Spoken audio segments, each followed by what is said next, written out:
As the city grows, so does the number of people living in condos and apartments. And so the city has launched a campaign and set its sights on residents living in buildings to try and get them to do a better job with their recycling. It may seem like something simple, but sorting through the rubbish, not as easy. Cardboard here, plastics here, except black plastic, that goes there.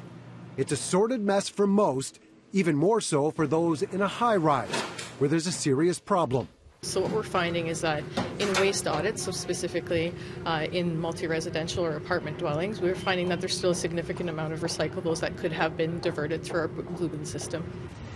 City Hall has launched a campaign, including posters on subways and ads in newspapers. It tells residents they're tossing half of their recycling in the garbage and asks them to sort it out. What do you make of the latest campaign from the city? I think the city's facing a real problem right now where there's a lot of contamination in the recycling bins.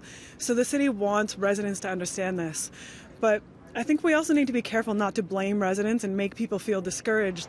Property owners and managers need to make it easier. The city has set a goal of 70% of waste diverted from landfill by 2026. There's a significant gap between single-family homes at 66% and condos and apartments at just 28%. Outside any given apartment or condo building in the city, you'll find dumpsters like this meant for garbage, but a closer look reveals things that can be recycled, like cardboard or glass bottles. Newer condos are often fitted with what's called a tri-sorter to separate waste with the press of a button.